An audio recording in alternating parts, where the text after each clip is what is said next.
We have some really big updates out of Niger. They've officially exiled the ambassador from France, from Germany, from several West African states, and from the United States as well. And it appears as though some of these ambassadors are not intent on leaving anytime soon. To which Niger has said, well, we're going to have to make you leave. More on that in a second. But if you want to understand why this is happening, what's going on, take a listen to this video right here. This is a French mayor talking about how we are being chased out of Africa. Take a listen to what he has to say. What worries me is that the situation in Niger is in fact somewhat the outcome of our gradual withdrawal from the Sahel. France is being driven out of the country after country, like in Mali and Burkina Faso. That's it. It's obvious that the mineral resources of the African continent are of great interest to Moscow, and that Moscow is doing everything to destabilize us. We cannot leave Niger, and I am therefore in the 19% of the polls that think that France must remain present, militarily present, not just in Niger, but elsewhere in Africa. Our withdrawal could cost us dearly in the long run. We need to remain present on the African continent.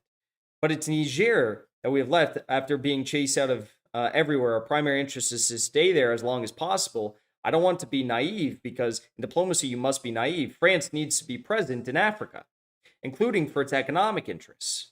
Okay, only for its economic interests. I mean, everything you just heard that French mayor say right there was about France's economic interests and how Russia is trying to destabilize us in the region. No, Russia is focusing on win-win economic and industrial cooperation transport production for the African continent. What has France ever provided these people? Okay, Africa looks the same as it did 60 years ago, despite the billions and billions of dollars that have been pumped into it from the West. So what are they going to care if they say, "Oh, we don't want your money anymore"? Can't get worse. Can't get worse. Okay. What has France done? They've built, railroads that go like 10, 20 kilometers into Sahel territory or in territory in Africa, just far enough to reach a gold mine or a uranium mine. They then take that uranium, take that gold, and they either bring it back to France or sell it on international markets, giving Niger, Burkina Faso, Mali, Guinea pennies while they sell it for hundreds. That's what happens. So you just heard him admit the quiet part out loud. That's what's going on. That's why they don't want you there anymore. Niger just decided that they're going to be ordering France's ambassador to leave their country within 48 hours after they refused to meet with the Nigerian government. Now, they said, we're not going to meet with you, and we reject this order to leave the country because we don't identify you as the government. Bazoum is the leader, the guy that they couped and they put him in a prison cell because he was doing the bidding of the West. So they said, we don't see you as the government. We're not leaving. Okay, well, how does Niger respond to that? I mean, they are the government. So how are they going to respond to that? Like this. The Nigerian military junta has stated that if the French ambassador does not leave Niger within the next 48 hours, they will use military force to ensure that it is done. France has rejected the order, okay? So we'll see what happens. What's clear is the people of Africa, in particular the people of Niger, want the West out, okay? Russia enjoys the trust of most African nations, in stark contrast to their former Western colonial masters. Russian businessman Konstantin Malafiev has claimed, speaking to the Financial Times. He also predicted that the death of Yevgeny Prigozhin, whose Wagner PMC is active in several countries on the continent, will not erode Russia's standing in Africa. In an article published on Friday, the Financial Times quoted Malafiev as stating, anyone representing Russia would enjoy an unchanged situation in the full trust of African leaders. He attributed this to widespread anti-Western sentiment on the continent. The main thing is for them to be Russian because Russia is trusted infinitely more than the Western colonizers. That's what they are. It's a form of neo-colonial rule over these African nations. And that's why it's not just this military junta, it's the people of Niger. Hundreds of protesters in Niger have gathered near the French military base in Niamey, the capital of Niger. The protesters threatened to storm the base if the French do not leave Niger within a week. We'll give them a deadline of 10 days. The day the deadline passes, we'll penetrate their base. It's true that there will be, but the most important thing for us is that they leave. Our country is more important than our lives. So we're ready to sell our lives for our country. Okay, that's what the people of Niger are saying. And they mean business, okay? Because it's not just the French ambassador that they're kicking out. Okay, it's moving downhill fast. The Niger government has now expelled the brand new U.S. ambassador to Niger, Kathleen Fitzgibbon, who only arrived in the country last week and has now been ordered to leave within the next 48 hours.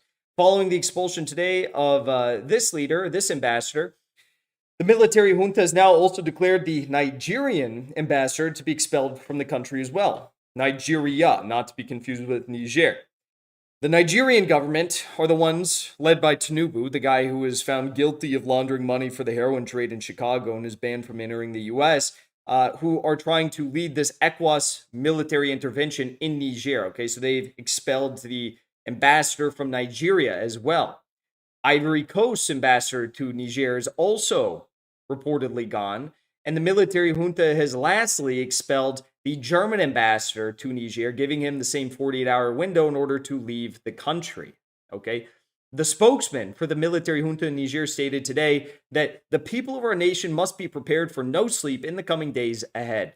They also said the armed forces of Niger have been ordered to a full alert status, with forces reportedly being deployed to strategic sites across the capital city of Niamey and the country. Patrols and surveillance have been increased along the border with Niger and Nigeria, while militia groups have been told to prepare to assist the defense of the nation. Folks, it looks like we're about to have war in Africa. I don't think this is getting better anytime soon. And with these recent calls for these leaders to leave the country, I think it's only a matter of time before war breaks out. My prayers are with the people of Africa.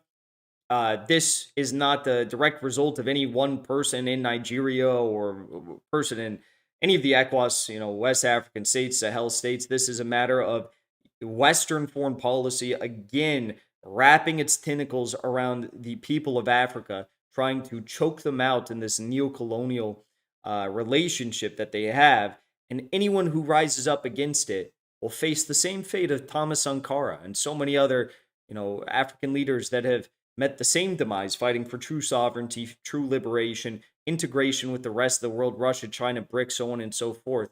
It's the same thing that happened to Gaddafi, and I'm sure that Niger is not the end of their targets here. They'd love to go after Burkina Faso, Mali, Guinea, and all these other nations that are seeking true independence.